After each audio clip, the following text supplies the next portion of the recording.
Halo semuanya, kembali lagi bersama Andre William di sini. Nah, sesuai judulnya, vlog kali ini merupakan vlog PAD kedua. Di vlog pertama kemarin, saya sudah berusaha memaparkan latar belakang dari permasalahan intoleransi agama. Nah, saya tekankan lagi bahwa intoleransi agama merupakan permasalahan yang mendapatkan perhatian lebih dari pemerintah. Mengapa demikian? Karena dampaknya itu sangat berbahaya bagi keamanan dan kedamaian masyarakat di Indonesia. Nah, di vlog kedua ini saya akan berusaha secara objektif mendiagnosa dan menganalisis permasalahan intoleransi agama ini, yaitu mengapa masalah ini masih sering terjadi, apa penyebab dari permasalahan ini, dan juga pandangan agama, khususnya pandangan agama Konghucu terhadap intoleransi agama ini. Topik intoleransi ini sangat menarik bagi saya, karena permasalahan ini merupakan permasalahan yang telah mendunia, khususnya di Indonesia, negara kita tercinta. Indonesia merupakan negara dengan beragam latar belakang suku, ras, serta agama. Nah, keberagaman itu bisa menjadi pisau bermata dua, yang positif dan negatif. Positifnya, keberagaman ini bisa mengisi dan mempererat hubungan antara satu sama lain. Sementara yang negatifnya, justru keberagaman inilah yang menjadi asal mula dari perpecahan kita. Nah, hal ini sangat berbahaya jika terus dilanjutkan di negara Indonesia. Setelah saya menganalisa dari vlog sebelumnya, saya menyimpulkan bahwa awal penyebab permasalahan ini sering terjadi di Indonesia adalah karena umat beragama yang fanatik dalam beragama. Nah, mereka itu menganggap bahwa agama miliknya itu selalu yang paling benar dan agama orang lain itu salah.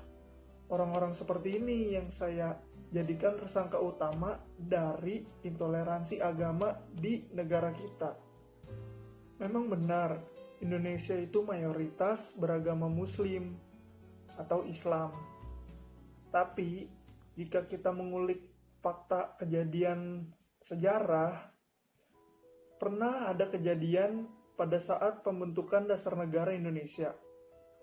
Waktu itu, Bapak Muhammad Hatta, wakil presiden pertama Indonesia, dalam proses pembuatan dasar negara, dia itu menegaskan bahwa Indonesia bukanlah negara Islam, melainkan negara yang terbentuk dari keberagaman di dalam negara itu sendiri.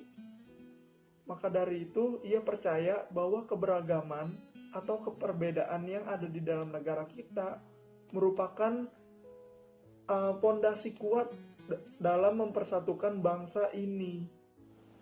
Nah, itu sedikit fakta kejadian di negara kita tentang keberagaman yang saya ketahui. Penyebab permasalahan intoleransi agama ini sering terjadi, menurut saya adalah karena sikap manusianya itu sendiri. Mengapa? Karena sikap manusianya itu sendiri, seharusnya manusia itu dapat menghargai, menghormati, dan juga mampu menoleransi perbedaan-perbedaan yang ada selama itu baik. Kita yang mengetahui bahwa bangsa Indonesia memiliki banyak sekali keberagaman, seharusnya menyadari bahwa perbedaan tersebut harus dijadikan pondasi pemersatu bangsa, bukan malah pemecah bangsa-bangsa kita. Begitu juga dalam beragama. Perbedaan-perbedaan agama ini harus kita jadikan pondasi pemersatu, bukan malah pemecah antara satu sama lain. Nah, di dalam agama Konghucu, kami diajarkan bahwa untuk selalu bersikap pyongyong atau tepasalira. Tepasalira ini berarti dalam menyikapi sesuatu, kita harus bersikap dengan tengah atau bijaksana. Nah, sehingga kita harus bersikap bijaksana saat memandang agama lain dan menoleransi perbedaan-perbedaannya. Hingga saat ini, sejujurnya saya masih percaya bahwa agama di Indonesia itu pasti mengajarkan kebaikan. Tidak ada tuh yang namanya agama yang mengajarkan keburukan, apalagi kejahatan. Sekarang, manusia itu harus menyadari keberagaman dan mulai menerimanya sebagai bagian dari dirinya sendiri. Sehingga tujuan agama dapat kembali ke jalannya yang benar. Dan tidak ada lagi nih sikap ambiguitas dalam beragama. Permasalahan-permasalahan intoleransi agama ini perlu segera kita selesaikan.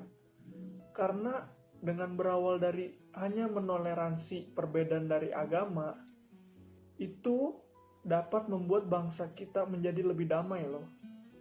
Nah, oleh karena itu, sekarang mari kita mulai memperbaiki diri, menjadi lebih baik lagi, agar praktik intoleransi agama di negara kita, seperti kekerasan secara mental maupun fisik, serta juga diskriminasi, dapat menghilang dari Indonesia. Saya tidak ingin keberagaman itu menjadi penghalang dari bangsa kita. Saya ingin keberagaman itulah yang menyatukan kita. Hidup ini akan menjadi lebih damai dan terasa menyenangkan dengan keberagaman yang ada loh. Maka dari itu, kita itu harus mulai membina diri menjadi pribadi yang lebih baik dalam beragama agar dapat mewujudkan perdamaian dunia. Jujur, saya akan merasa sangat senang jika permasalahan intoleransi agama ini di negara kita ini dapat menghilang dari Indonesia. Dan saya berharap kita semua dapat menyadari pentingnya menghargai, menghormati setiap perbedaan yang ada, khususnya agama, supaya perbedaan itu dapat menyatukan kita, bukan malah memisahkan kita, dan juga mampu bersikap bijaksana jika menemukan perbedaan dalam segala hal, bukan hanya dalam beragama aja. Sekian vlog saya kali ini. Terima kasih bagi yang sudah menonton. Maaf jika ada salah-salah kata. Peace.